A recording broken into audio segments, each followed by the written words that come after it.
Le prince Harry a-t-il quitté Saint-Ebal en urgence pour éviter des poursuites judiciaires? L'organisation caritative Saint-Ebal, cofondée par le prince Harry et le prince Siso du Lesotho, fait face à une crise majeure alors que ses deux fondateurs ont été contraints de démissionner de leur rôle de mécène. Cette décision intervient après un profond désaccord interne entre la nouvelle présidente et le conseil d'administration, accompagné d'accusations de misogynie et de racisme. La nouvelle dirigeante de Saint-Ebal, au lieu de favoriser l'unité, a publiquement accusé le conseil d'administration de discrimination. Lorsqu'on lui a demandé de démissionner, elle a catégoriquement refusé et a menacé de poursuivre en justice si elle était évincée. Cela a exacerbé les tensions et rendu la situation difficile à gérer. Le conseil d'administration de Saint-Ebal comprend plusieurs proches du prince Harry, notamment Mark Dyer, un acteur clé dans la création de l'organisation en 2006. Cette affaire ne se limite donc pas à un simple conflit interne, mais revêt également une dimension personnelle importante pour le prince. Face à cette crise, les conseillers juridiques de Harry lui auraient recommandé de se retirer temporairement afin d'éviter toute implication dans des litiges susceptibles de ternir sa réputation. Cependant, sa démission ne signifie pas qu'il abandonne définitivement Saint-Ebal. Il pourrait revenir à l'avenir si la situation se stabilise. Néanmoins, une question demeure: pourquoi un des fondateurs, tel que Harry, n'a-t-il pas pu gérer cette crise interne pour assurer la pérennité de Saint-Ebal? Au lieu de cela, face au scandale, il a choisi de se retirer pour se protéger des complications. Cette décision soulève des doutes quant à son engagement réel envers l'organisation qu'il a toujours affirmé avoir créée en mémoire de la princesse Diana.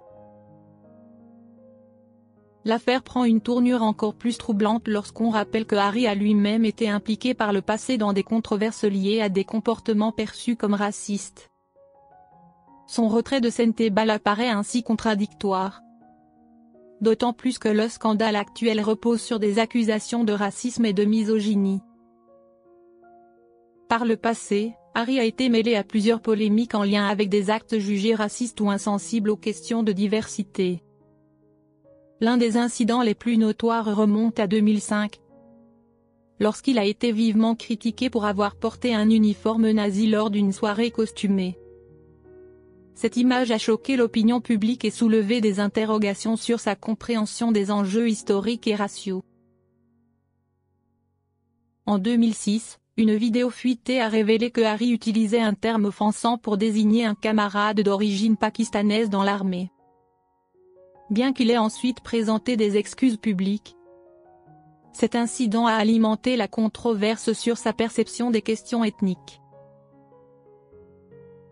Ces polémiques sont en contradiction avec l'image que Harry tente de construire ces dernières années, notamment après son mariage avec Meghan Markle, dont la mère est afro-américaine. Harry et Meghan ont maintes fois pris la parole sur la question du racisme et ont même accusé la famille royale britannique d'avoir eu des comportements discriminatoires à l'égard de leur fils, Archie. Dans ce contexte, la décision du prince Harry de quitter Saint-Ebal suscite de nombreuses interrogations. S'il était réellement engagé dans cette organisation, pourquoi n'a-t-il pas choisi de rester pour résoudre les conflits internes?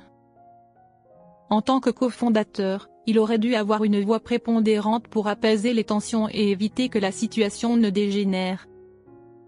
Or, son choix de se retirer alors que l'organisation traverse une crise majeure amène certains à s'interroger. Harry défend-il réellement la justice et l'égalité, ou a-t-il simplement construit cette image ces dernières années? Si les accusations de racisme au sein de Saint-Ebal sont fondées, cherche-t-il à éviter le sujet au lieu de l'affronter? En tant que fondateur, pourquoi n'a-t-il pas mis en place un plan de gestion solide pour empêcher que son organisation ne soit prise dans un scandale de cette ampleur? Se retirer peut lui permettre d'éviter des problèmes juridiques, mais cela met aussi en doute son engagement réel envers Saint-Ebal. Ceux qui pensaient que cette organisation était une cause qui lui tenait à cœur peuvent désormais douter de sa sincérité. L'héritage de Diana en question. Un autre aspect troublant est le fait que Sentebale a été fondée en hommage à la princesse Diana, connue pour son dévouement aux causes humanitaires.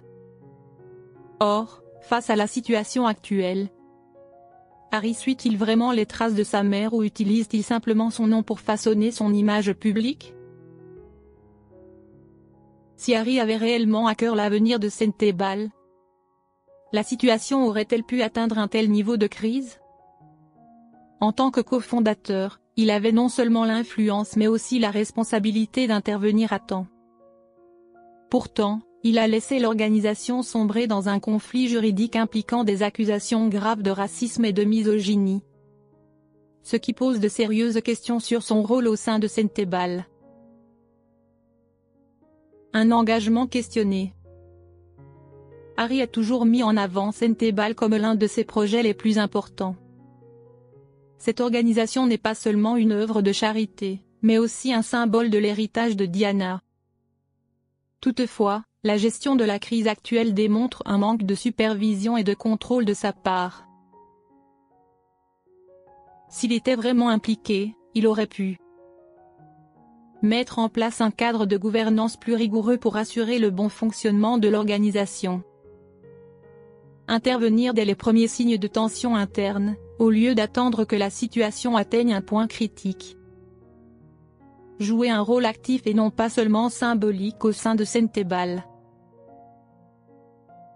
La crise actuelle montre que Harry ne s'est peut-être jamais investi pleinement dans la gestion de l'organisation, mais s'est plutôt contenté d'y prêter son nom. Ce constat amène une question essentielle. Son engagement envers Sentebale est-il sincère, ou est-ce simplement une façade? Une décision qui entache sa crédibilité. Au lieu d'intervenir pour défendre l'organisation qu'il a cofondée, Harry a choisi de se retirer. Cette décision alimente les doutes sur son implication réelle. Cherche-t-il à protéger son image au lieu de préserver Sentebale? Se retirer lui permet peut-être d'éviter des ennuis judiciaires, mais cela nuit aussi à sa crédibilité. Un véritable leader se bat pour sauver son organisation, au lieu de l'abandonner en pleine tempête. Si Sentebale est réellement une partie de l'héritage de Diana, pourquoi ne lutte-t-il pas pour la préserver? Ce comportement invite inévitablement à comparer Harry à sa mère. La princesse Diana s'est toujours battue pour ses causes, même face à l'adversité. Lorsqu'elle rencontrait des difficultés dans ses engagements humanitaires, elle ne fuyait pas, elle cherchait des solutions. À l'inverse, Harry a fait le choix de partir dès que Sentebale s'est retrouvé en difficulté. Même s'il envisage un retour futur, l'image de son engagement est désormais ternie.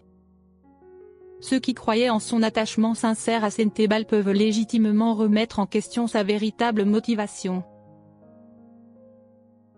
Si Harry veut prouver son attachement à Sentebale, il devra aller au-delà des déclarations d'intention et démontrer son engagement par des actes concrets. Se retirer en attendant que l'orage passe ne suffit pas à convaincre de sa sincérité. Le véritable problème n'est pas seulement sa démission, mais la manière dont il l'a fait. Lorsqu'une organisation qu'il a cofondée est en crise, un dirigeant authentique fait face et tente de trouver des solutions, plutôt que de s'éclipser discrètement.